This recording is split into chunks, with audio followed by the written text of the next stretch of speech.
What's going on, Bucs fans? Welcome back inside the 813, where Rock and I have come to you every week breaking down our studs and duds. We're talking about XFactors, and of course, as always, we talk about Todd. I am your host, James Yarcho, editor-in-chief here at the 813, joined by our boots on the ground, Rock Riley. Of course, check out all the content that we have for you here at the 813, and follow on Twitter at the 813TV, at JYarcho_Bucks, and at Real Rock Riley. Want to start this one off sending our thoughts and prayers and our well wishes to everyone who's going to have to deal with Hurricane Milton. That is scary, scary stuff. Rock, I mentioned it before we started recording. I can see behind you, trees are just whipping around. I hope you guys are good and safe. But of course, all of our listeners, all of our viewers, hope you all are doing well. Thank you, James. And same thing. And in a lot of times, and as you well know, like it's the day after, the second day after, and the cleanup, and then there's a lot of that's a rough time. But you know what? We are here to bring you that get away from it a little bit. As they always say, James, in entertainment and in sports, the show must go on. The game's going to be played in the dome. It's an NFC game. New Orleans, I was listening to them all week, and they're talking about must win for them if they want to stay in this race with the NFC. So it is a big, big game, and I'm psyched to be here with you every week, and especially this week, James. Yeah, and I would categorize it as a must-win for the Bucs. You can't fall to 0-2 in the division this early. Chances are the Falcons are going to move to 3-1. They get the Carolina Panthers before they meet the Bucs again. So this kind of falls into must-win territory for the Bucs. But Rock, it's been a week since the game. And it's been a week since our last show, but we do still have to go back and talk a little bit about the studs and duds from Thursday night. And honestly, if you remove the fandom from the game for everyone watching at the 813 who are obviously Bucs fans, you remove the fandom. That was a really fun and exciting game. It was by far the best Thursday night game we've seen this season. Might be the best one we get all season, but the Bucs had it and they gave it away, and then the Falcons gave it right back, and then the Bucs gave it right back, and it was just absolute chaos there at the end. But you take a look, the 36-30 loss to the Falcons.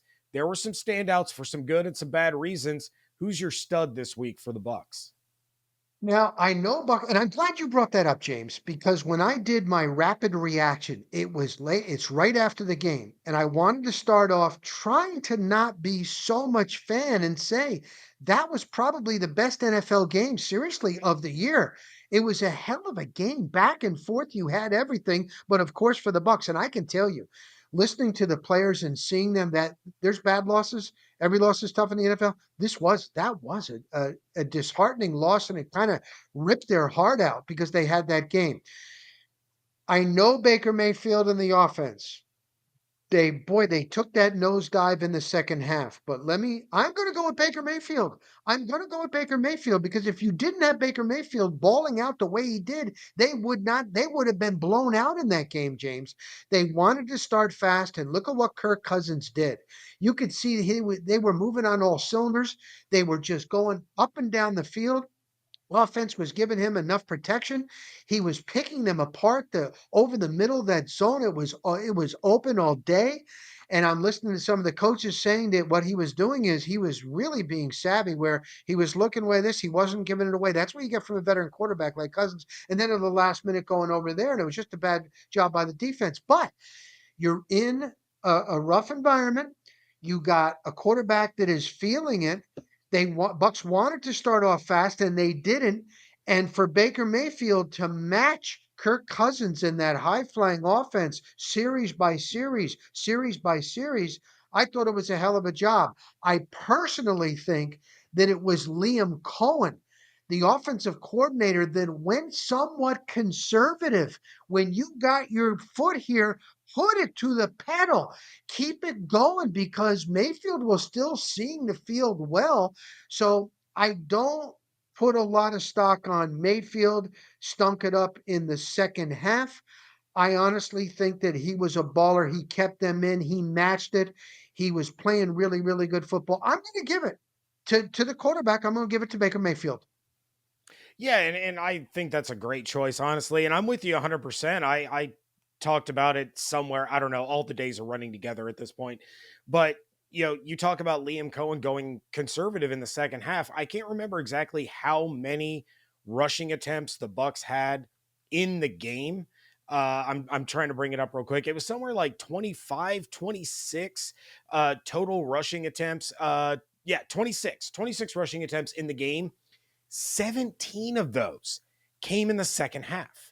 And for as well as Baker was playing, you back to back weeks of at least 3 touchdowns in the first half to let your foot off the gas and to go so conservative. And Bucky's been decent. Rashad had a great run in the first half where he clipped off almost 60 yards, but that run game is not to the level where you can rely on it and you can lean on it in that fashion. And it almost seemed, the old adage, they were playing not to lose rather than playing to win. And it came back and bit him in the butt a little bit. But no, I love the choice of Baker Mayfield there. He has been on an absolute heater, tied with Sam Darnold for second in the NFL in touchdown passes behind Joe Burrow.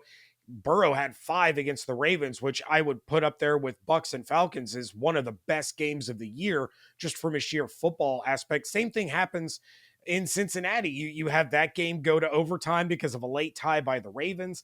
They get the ball, they turn it over, then you have a missed field goal in overtime, and it was an exciting game to watch. So both of those games just absolutely fantastic.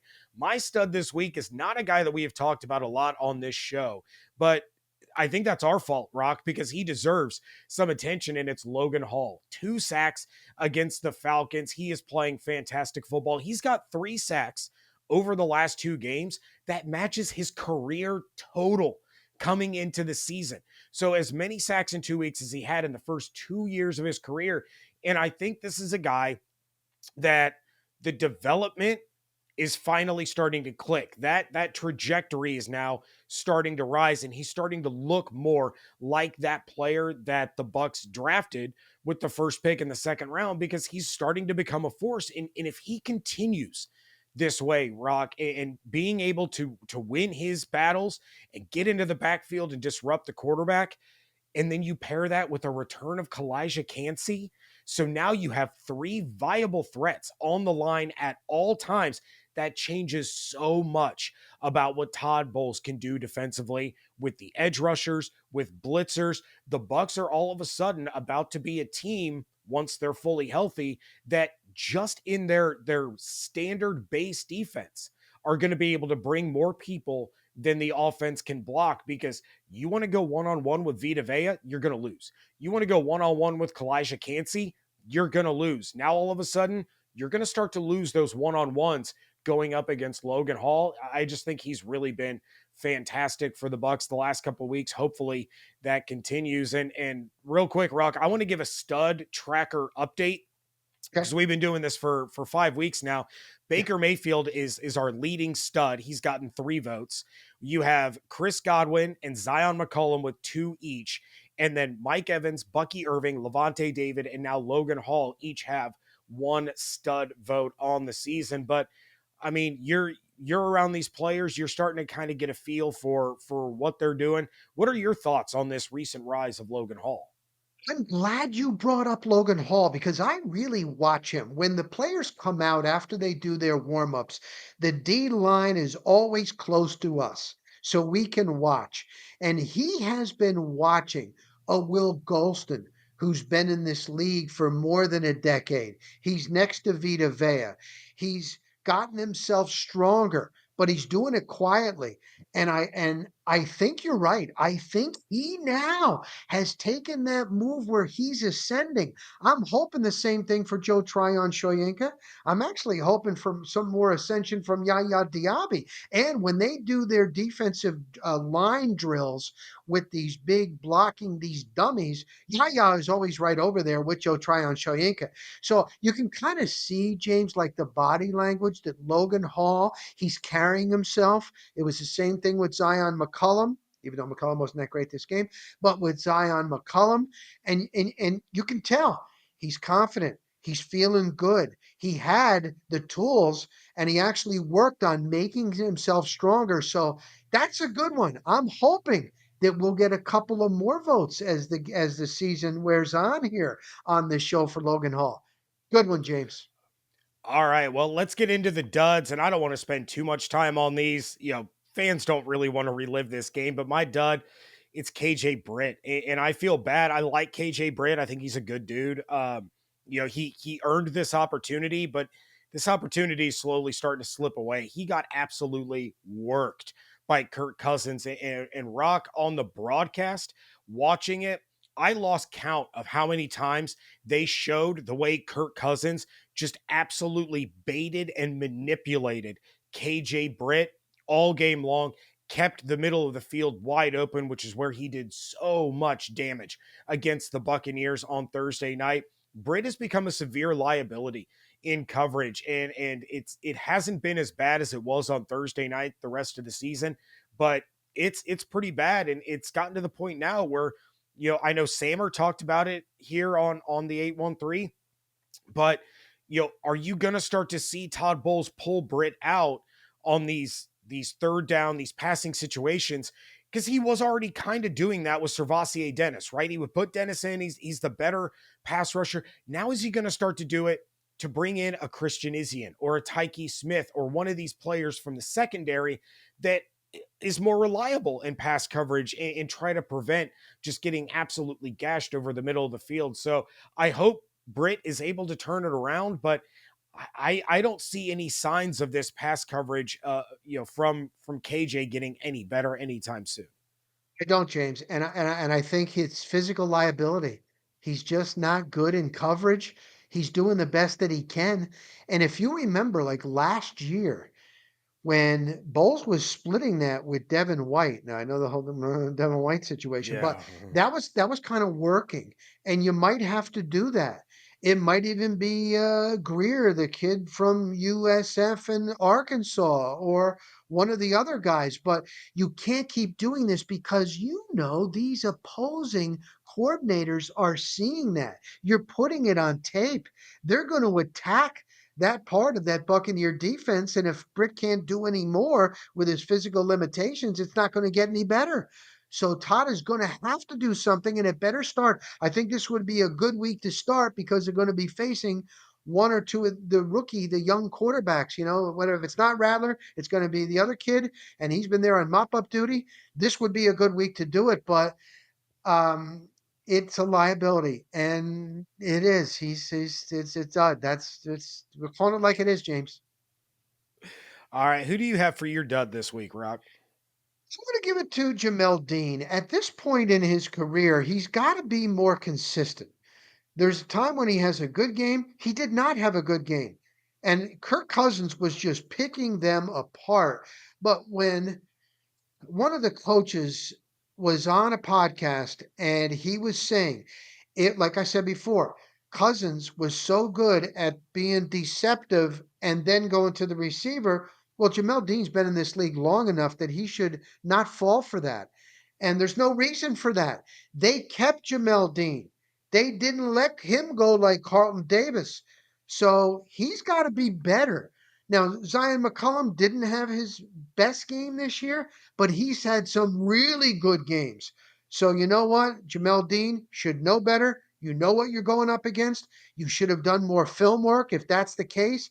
You played against him, even with Cousins, even when he was in Miami. I'm going to go with Jamel Dean. Yeah, and that's a good pick too. And I still think that if all things were equal in the offseason, given the season that each of them had, Jamel Dean probably would have been the one that the Bucs moved on from. They probably could have made the money work a little bit better with Carlton Davis on a restructure, but because of the dead cap that Jamel Dean was carrying and how expensive it was going to be to move on from him, I get it. We've seen really, really good Jamel Dean before, and it was like if he can bounce back from a down year and go back to the way that we've seen him play, this could be a really good 1-2 punch with Dean and McCollum. So I don't know if it's him shifting more to that cornerback one role or what the deal is with him, but he has struggled this year, and I think we're seeing the shift now of Zion McCollum becoming the CB1 and Dean going kind of back to the way that he was when Carlton Davis was out there. Maybe that'll help him get his footing a little bit. Real solid shot at redemption this week against the New Orleans Saints, but they got some speedsters. I would prefer to see Zion on Chris Olave for most of the game, if not all the game, but Bowles doesn't really have his corner shadow. So there's going to be times where it's Olave against Dean, and then you got to deal with the speed of Rashid Shaheed. That's going to be a tough ask. But Dean, I like him. I do, and I want to see him get back to the way that he was when he was getting pick sixes off of Aaron Rodgers and having big pass breakups against Drew Brees and all that. But he's been down the last couple of years, and it's really been tough to watch. But Rock, lots going on with the Buccaneers. They flew to New Orleans on Tuesday morning. They're practicing at Tulane and everything. Todd's got his hands full this week. Coming off the loss against Atlanta, dealing with another divisional matchup, the having to move things around. It's time for us to talk about Todd. So what's kind of going on with you in your eyes when it comes to Todd Bowles this week? Okay, so they've been in a team hotel. That can be a positive. They can bond. Zion McCullum said when we were talking with him that he's actually getting more work done, more concentration, more film work.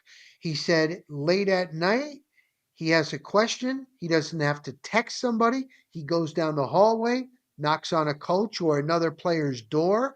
He's got more time in the film to study because he doesn't drive home. So it actually can be a good thing. And they're allowing the families are there and their pets are there.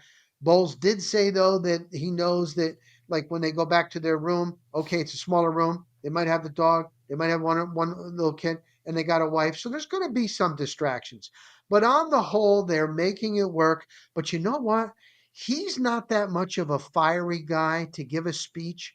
John Gruden, like him or not, used to give. Players would tell me he would give the most passionate, fired up speeches in the hotel room the night before the game. Todd, maybe Mike Evans. Now, Mike Evans is not a big rah rah guy, but Mike Evans was saying when we were interviewing him today that we're playing for more than just this game. It's a big NFC South showdown. We're playing for the people back in Tampa Bay. We're playing for families. People are going to lose a lot of stuff. This is a big game for us. He's from Galveston. He and Zion McCullum are used to this. Zion McCullum was saying, hey, man, it's all about the storm surge. These guys are veterans. Why not have Mike Evans give a speech, man, in that hotel Saturday night? If it's not Mike Evans, somebody else. I think they need that to get fired up because you can't fall back. And New Orleans is struggling. I mean, they were out coached. They've lost 3 games in a row. They've now and Derek Carr, he's most likely going to be out for 2 games. So this is a huge opportunity, believe it or not, for the Buccaneers.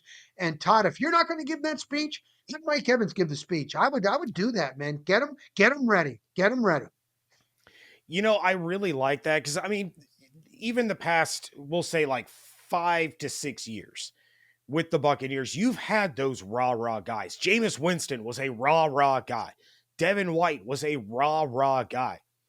When something as heartfelt and passionate as this is more than a game, this is more than about us.